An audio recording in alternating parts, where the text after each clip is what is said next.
Hey guys, dolls. Today I'm going to be sharing with you my Selena Kyle / Catwoman makeup tutorial. This wig is like really itchy. It's like a really cheap wig.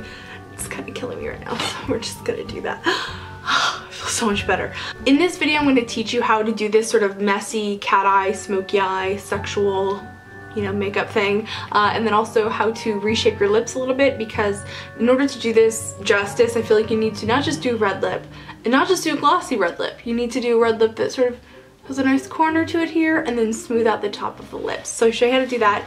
And then also this mask, this cat mask that I bought, came completely black and I added the stitches to it to become Catwoman, and I have hair in my mouth. I guess for a cat that wouldn't be that uncommon because they lick themselves.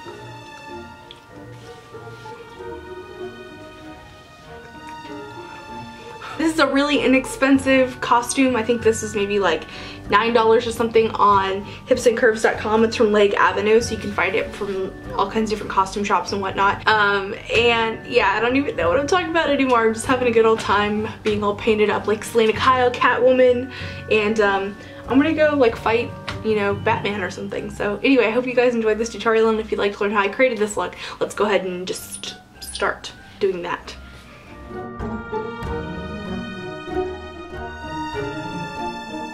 I'm going to start today's tutorial with NYX's Jumbo Pencil in Black Bean.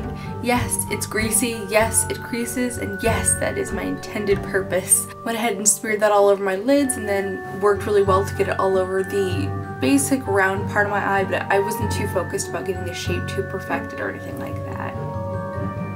If you want, you can take a brush and smooth things out. I did because I'm a Virgo and I get obsessed with everything being perfect, but really it doesn't matter. It doesn't have to be perfect. My eyeshadows today are from the Sleek Bad Girl palette. It is an absolutely fantastic palette. It's all these blackened or really dark jewel tone colors. It's fabulous and it's only like $10, so it's totally worth the money.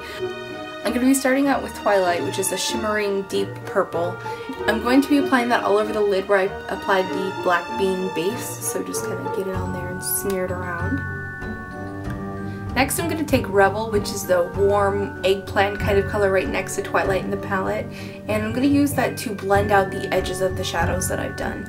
My main goal here was to not make it hyper perfect. I wanted it to be sort of blended out but in a haphazard, you know, I just need to get my bad girl armor on kind of way. So I keep harping on this fact, but you really don't have to make this perfect. In fact, I think the more messy it looks, the sexier and more badass it looks. At this point the shadows are mostly done, but I wanted to take a makeup removing wipe to clean up the outer edge just to give it a little bit more of a cat eye, upswept sort of look. Then using the brush that I used to blend out the crease shades, I took a little bit of a shimmery color from the Bad Girl palette called Gullible, and I applied that to the inner corner just to add a little bit of spark and dimension.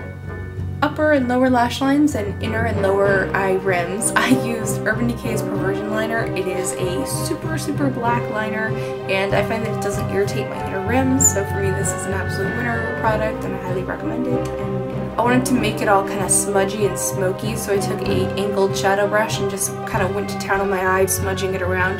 Now if you wanted to, you could use a kohl liner or something that actually would be messy, but I kind of wanted it to be messy to a point and then stay where I put it, so that's why I used the waterproof liner.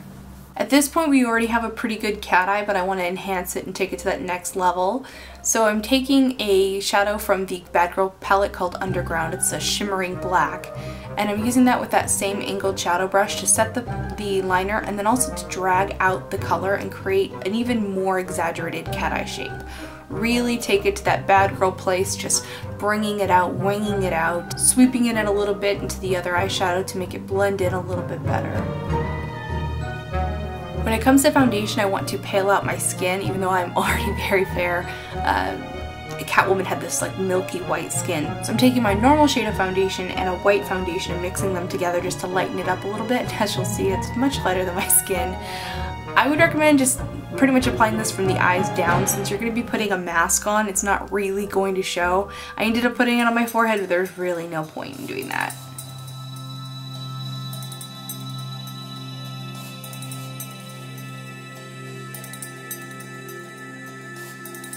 To set the powder, I'm using a big powder puff from Mayron that I got like at Halloween store or whatever, and I'm using the Purely Cosmetics Diamond Powder. This is a fabulous finishing powder for everyday use, but for this Halloween look I chose to use it so that the skin would have a nice refined texture. I find this is my favorite powder for getting really flawless looking skin. After you've set all the makeup with the powder puff, I take a large fluffy brush to knock off any excess so that we're set up for success and look fabulous for the rest of the evening. I decided to forego lashes because I feel like Catwoman wouldn't have time for that-ish. So I used a little bit of black mascara. This is MAC's Hot and Naughty 2 Black. I thought the name was fitting. Now I'm going to walk you guys through what I did with my mask. I purchased this mask through hipsandcurves.com, so I'll have a link to that in the description box for you guys. It was about $9, so it's a super cheapy, you know, just play around. I think it's more for like, you know, sex play or something, but you know, it was a costume. It's sold by Leg Avenue. They sell costumes, so it's kind of legitimate. You've watched the Batman Returns version of Catwoman, which is my personal favorite and who I base this whole thing off of. She had all these stitch marks all over the costume because she made it herself out of things in her own home, and she was kind of going crazy, so it's a little haphazard the way that it looks. So I pulled up a picture of Michelle Pfeiffer in the mask, and I took a silver Sharpie marker and started to draw lines and then draw in stitches. And I tried to follow the way that her mask looked the best I could, but of course my mask was sewn a little differently and shaped a little different. So my biggest advice with this would be to practice restraint. Don't go full Monty, don't start drawing a million lines all over it. Try to think about where it makes sense to put them, and then you can always do more. What I did is I did some, and then I tried it on to see how it looked and was like, okay, I need a few more here and here. So then I took it off and put it back on. Another big tip is to let the Sharpie completely dry before you try putting it on, because I do have a little schmutz on it in the back where I didn't wait long enough. So just take your time, do it right. Alright, now back to lips. I'm going to use the MAC Prep and Prime Lip Primer to set our lips up for success and make sure they don't become a smeary mess. I used a waterproof lip liner today. This is Prestige True Red, and I started with the upper lips. I actually mapped them out according to the shape of my natural lip, but later on I'm going to go ahead and smooth that out. When it comes to the corners of your lip, you want to make sure that you get color not only just all the way into the corner, but really exaggerate that corner a little bit, and maybe have it turned up just ever so slightly in sort of like a devious kind of way. This will again enhance that shape, and then also it'll give a great flow to that upper lip when we smooth it out later. So I completely lined my lips and then filled in with that lip liner. Then I used an OCC lip tar. This is Not Safe for Work, or NSFW. I thought the name of that lip product was so appropriate for this. And I set about filling in the lips. I just used a tiny bit because this is a really pigmented lip product, and if you use too much it'll feather and bleed and get all yucky. What I did with the lip tar was I completely filled in my lips with the color, and then I went back around the edges to refine it and to smooth out the top of the lip.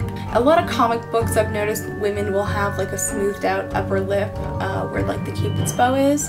I think it's to create a little bit more fullness, and for Catwoman it actually creates a more cat-like shape. Cleaning up the lip shape is absolutely essential to making this look perfected. I would say that the eyes can be super like messy and greasy, but the lips you want like super perfected. I took a little bit of the Makeup Forever Full Coverage Concealer and a large angled brush from Sonia Kashuk and ran that along the edges, almost placing it on directly where I wanted that crisp line to be, and then pulling it down and then blending out the line. This will give you a super crisp, super precise placement, and it really helps to enhance those outer corners especially. And then to top it off, I used a little bit of the Revlon Super Lustrous SPF 15 Lip Gloss in Firecracker. And I don't know about you, Miss Kitty, but I feel much yummier. There you have it. That is my Catwoman / Selena Kyle makeup tutorial. I hope you guys enjoyed it, and if you're planning on being Catwoman for Halloween, we'll use this makeup. And that's pretty much it. I hope you have a fabulous day, and I'll see you guys next time. Remember to just be yourself, even when you're being Catwoman. Bye.